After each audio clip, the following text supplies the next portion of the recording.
outfits and agencies that are saddled with this responsibility to curtail the issue of vandalism. And I think that is what the federal government, knowing too well that this is the capital, the nation's capital we're talking about, need to actually step into, not leaving it for the transmission company alone. Because when it becomes a very tedious tax, a burden, both in terms of the financial demands and every other measures that will need to be put in place to curtail that. All right. Now, we need to also look at this situation whereby if they set up a panel to carry out the investigation matter, this panel is going to make sure that they work in tandem with the security agencies in making sure that they fish out these people. Because if they don't fish these people, bringing them to book, other people wouldn't learn a lesson. Absolutely. Because if they do, that means, because that place is supposed to be well secured. Sure. You know, so we are actually appealing to the federal government to actually do something. And we also have other stories right now. I want to move on to Nupeng stories. We've the power supply worsening, vandals destroying TCN tower. So that TCN tower is actually very important for them to make sure that they guard it. But let's look at other stories right now. In addition to, it's actually very disappointing, yes, to hear that cases of vandalism and non-incident has been reported as to having the culprit or those responsible for this vandal. We've not had an incident as such. We've not had an arraignment in court. We've not had any measure taken to say these are the perpetrators. So with that, we cannot actually talk about putting an end to it, because those that are doing it are still at large over there and are still encouraged to do it without any sanctions. They need to, something has to be done. Yeah. These people, something has to be done. They need to be fished out. The security agencies should swing into action to make sure both the police, the army, all of them, they have to work hand in hand to make sure that they fish out these people perpetrating this, because they are portraying Nigeria light. So we wouldn't want that to continue. Okay, let's look at other stories concerning the Nupeng. Petroleum tanker drivers, they threaten to exit union over leadership, crisis. The petroleum, the union, they said they want to leave the leadership because of their leadership crisis. The crisis rocking the oil and gas transport industry, members has taken another dimension as the petroleum tanker drivers, PT, an arm of the Nigerian Union of Petroleum and Natural Gas Workers, on Sunday threatened to pull out of Nupeng. PTD declared it will pull out of the oil union if Nupeng's national president, Williams Akboreha, and its general secretary, Olawale Afolabi, failed to resign. The tanker drivers disclosed this in a statement issued in Abuja and jointly signed by Benga Olawale and Adekunle Rufai of PTD Ibadan Depot. They alleged that the Nupeng president lacked the required competence to lead the union because he was not a member of the oil union. Now, according to them, Williams was a cook in an oil company from the formal sector and was sacked from the company while holding the office of the National Treasurer of Nupeng. They further alleged that he was later drafted into the Petrol Station Workers Union of Nupeng to enable him to contest the election as Nupeng president. Nupeng president lacks the competence to lead the union because he was not a member of the oil union, they claimed. The development comes as Daily Post report, as the media report, reported that the drivers had protested against Nupeng on November 1 over the imposition of the leadership. Did you get the stories right now? Yeah, absolutely. Okay, the Nupeng. So there's actually a problem over this. Concerning the leadership in Nupeng, and they said that some of them want to pull out because of that those people who are their president, those who are on the top, that they are not qualified, that they lack the competence, that they can't rule, they can't rule them, they can't. If they fail to resign, that they must pull out, exit the union. These are the drivers, the tankers drivers. They are the ones saying these things now. Now, this is we are talking about the oil and gas sector in Nigeria. Now, if these tankers drivers, if they pull out from the union, what do you think will be left of Nigerians? What do you think will happen to in the oil and gas sector? This is main revenue, the major revenue of Nigeria. And now they are threatening because there's a leadership. Is something not supposed to be done? They said, okay, these people, they lack the competence, they do not have what it takes to rule them. That if they fail to resign, that they will, and the other one alleged that he was a cook before and he was sacked. Been the chairman. And later now they have to give him the opportunity for him to contest and become the president. So they wouldn't want him to continue to rule them. Now this is happening, this is concerning, we are talking about Nupeng, we're talking about the oil and gas sector. What do you think is going to be the effect? Because that's the area I'm interested. I'm interested in the effects of this in the oil and gas sector, the effect in the economy, the effect in Nigeria, as regards to what is actually happening now in Nigeria. Part of the issues we're actually facing presently, it's as a result of the effect in terms of management and leadership of trade unions and bodies that are responsible for driving our economy. And then when you talk about the crisis facing the union, the Nupeng, you begin to ask, pulling out as they threaten, is it actually a solution to addressing the issue? One common problem we actually have as a nation, Nigeria, is the issue of leadership tussle. And that is still what's going on with them. So they, to address this issue and in extension the economy, to cushion the effect on the economy, they're looking inward and then addressing the issue of leadership. How do they come into leadership? Whatever they alleged about the chairman being qualified or suitable to be part of the leadership structure of the body, they actually have a constitution, they have a guideline that admits 5 persons as members. Hence, if that has actually made it possible for him to be part of the leadership, they shouldn't be talking about him resigning. And then eventually, if these issues are not being addressed and they will go ahead to pull out, definitely it's going to mean a shutdown for the economy. It means there will be no delivery of petrol products. There will be scarcity of the products. There is going to be inflation. And of course, we know too well that the petroleum products, its availability and non-availability goes a long way to determine inflation and then price of goods in the country. So it's going to be a very difficult one. And hence, I think the best way to address this is for them to look inward, knowing too well that they are Nigerians. And if they claim to actually provide services and then serve the nation, they should actually consider the effect of their actions, the impact of their actions into the Nigerian economy. Oh, exactly. So I think they have to concentrate on maybe getting that, resolving it instead of pulling out. Because if they pull out, I think Nigeria is in trouble. It's going to mess up the whole thing. Yes, it's good because the tension is already. We already have tension here in Nigeria. So for them to pull out is a very bad signal. It's going to touch every aspect. Petroleum is the main thing here. Is the main thing. That's our of revenue. It's going to affect that. As in, it might even take us to like 500 per liter. I know most of them are, or much more.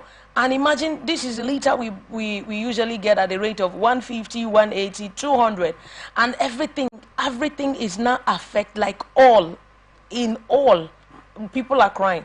And now I think is an internal issue. They need to resolve this instead of pulling from the union. Absolutely, at this initial stage. Then, yes, they also have to make sure that they appoint 1 or 2 persons in order to resolve it. The more once they resolve the matter, and they cannot pull out again.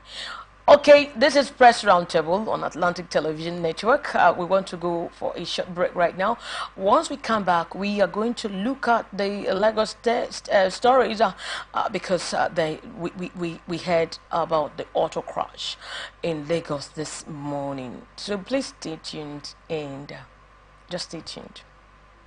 From the line across the ocean to the land beyond the mountains, through the Sahara, we bring on-the-spot news, live analysis, expert discussions on trending stories in politics, business, socio-economy, sports, and documentaries. So catch all the updates on the happenings around the globe. Stay focused on the fact today, only on ATN.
Every day our lives are changed by history. We are one people, all of us. Leaders, politics, Nobody's ambition is what's the blood. I have fought very firmly. natural occurrence, war, and the world economy. I belong to everybody and I belong to nobody. ATN covers it all on ATN Politics today.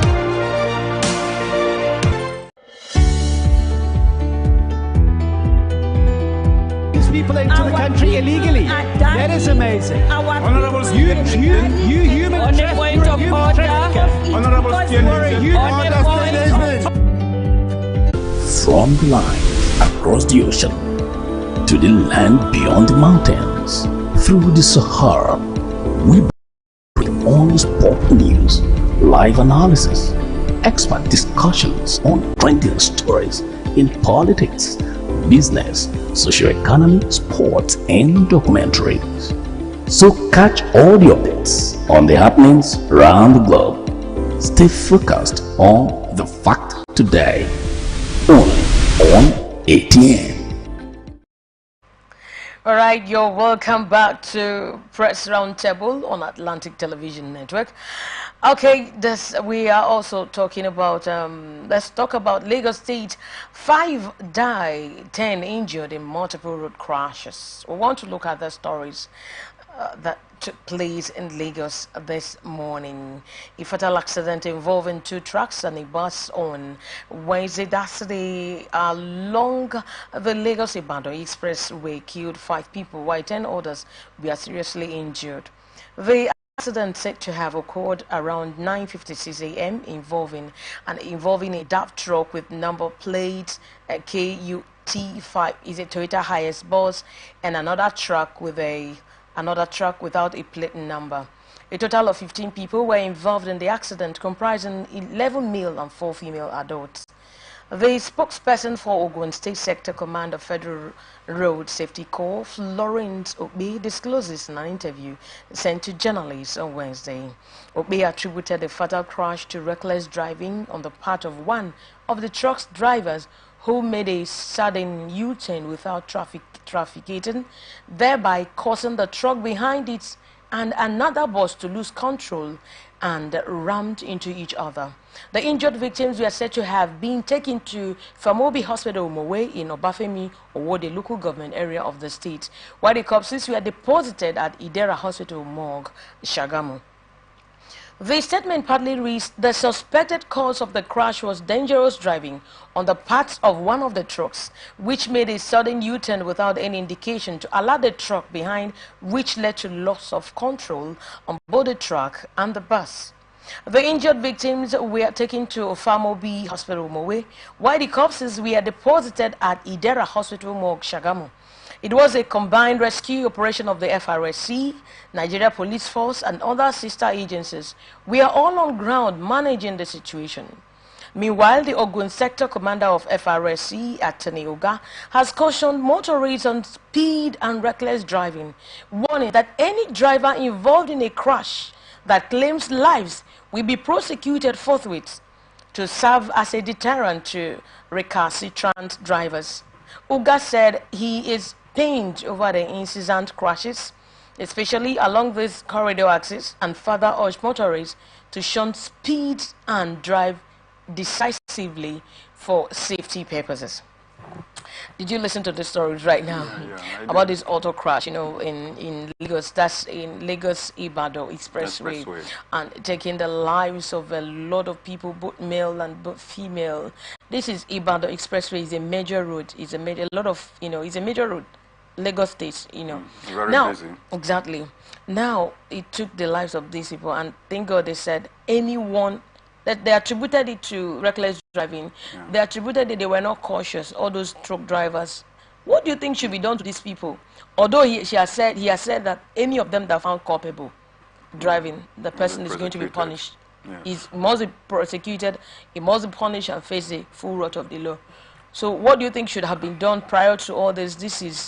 Something has to be done. I think before now a lot of awareness has been created by relevant agency, the FRSC, and then every other government agencies as regards to awareness and orientation on highways for truck drivers and every other road users. And this has been a consistent occurrence, a recurring issue. And at this point, I actually think it's no longer an issue where you talk about warning the drivers or threatening. Issues to be addressed or to get solution out of difficult situations should be acting. If they actually note where there is a standing legacy that every wrong driving or every recklessness on the highway will be prosecuted, it's being carried out, and they actually have the statistics, they know the outcome, they've seen experiences, they know from their colleagues who have had experiences, they will be cautioned. I think the best the agencies and the government will do is actually to caution at this point, because at the end of the day, virtually both the reckless driver and other innocent victims are all hospitalized. And at the end of the day, they won't be looked at taking any action or any measure to it. But while these attentions are given, there should be a thorough action taken at where actions required to be prosecuted in the court of law. That should be carried out, and not just one, because awareness and orientations has been done and is being done regularly. So I think that should actually be a solution to this menace. I think so, yeah. I think so. They have to do something about it. They have to caution those people. They make sure that there should be training. They will sensitize them. They will talk to them more about saving them. Because you see all these tankers drivers, all these people, all these bus drivers, most of them drive like they didn't attend driving school at all. And most of them, they will just come out like that on the road with their trucks without anybody scrutinizing them, examining them, checking if they are qualified to plan the road, if they are qualified to drive, checking their driver's license.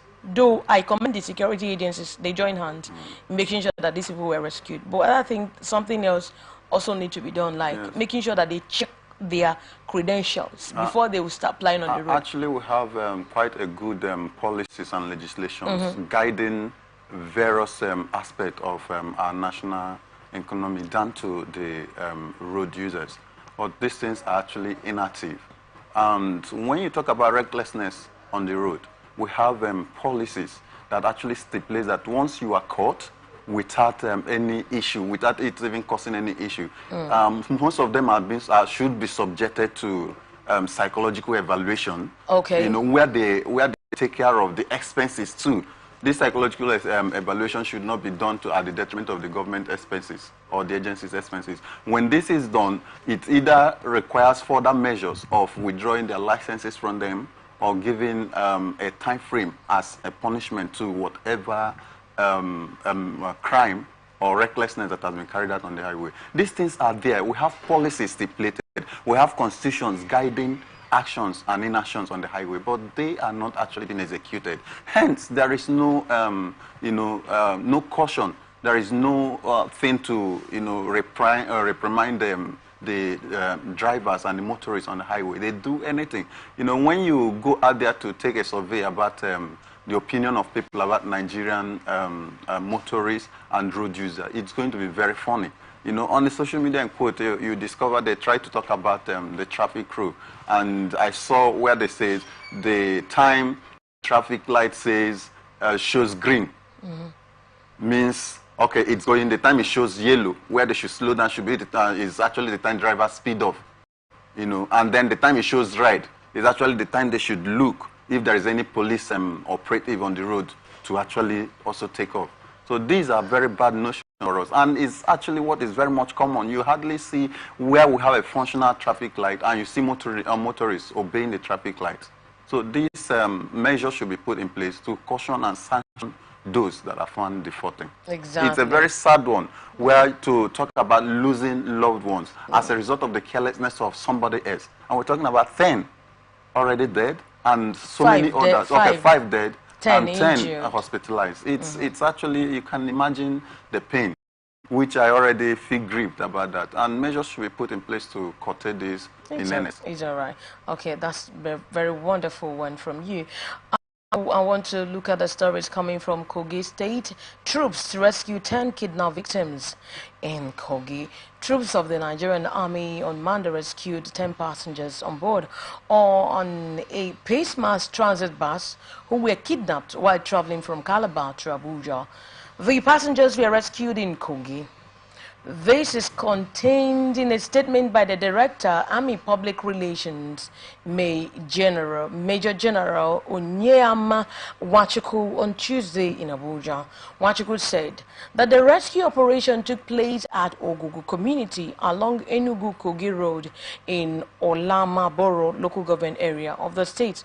He said the troops swiftly mobilized to the scene of the kidnap incident in response to a distress call where the kidnappers had demobilized the bus, abducted the passengers, and moved them into the nearby Etet forest. According to him, the gallant troops diligently tracked and engaged the armed gang in a firefight, compelling them to relinquish their hostages. The swift and decisive action of the troops led to the successful rescue of the passengers, he said. The Wachuku also said that Army troops in another operation raided IPOB ESN enclaves in Ebuoma, Osiama in Oguta local government area of Imo State on Monday. He said the operation resulted in the neutralization of 1 terrorist and recovery of 1 Mercedes-Benz 350 automatic from their camp. The Army spokesman said the troops in Nasarawa on Monday quelled an attack on Katampa village in Toto local government area of the state following a distress call. Did you just notice what happened really here right now? Okay, it's talking about the troops. They rescued 10 victims that were kidnapped. So I think what you have to say about this, because I think it's a welcome development. Yes, if yes, they will really immediately swing into action to make sure that they rescue these people. They also mentioned parts of the state like in Ebuoma, Osoma in Oguta local government area of Imo State, where they also rescue some people. They stormed the and then ESN enclaves to rescue some people. So what can you say about this concerning our country? Yes, I think recently, actually, I would say it's commendable for our security athletes. Recently, there has been a lot of positive results from them. Heard in the news a series of rescue operations that have been successful within the past 2 weeks. And this actually indicates a very proactive measure. It actually shows that they are actually living up to their responsibility at this point. They actually understand that the security of the nation is actually largely dependent on them. And in doing that too, I would actually take a leap further to actually state or suggest that it is not enough to carry out rescue missions.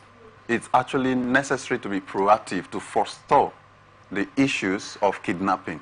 Because whether rescue operations were successful or not, there are a lot of trauma and effort that are actually associated with it even after the rescue operation.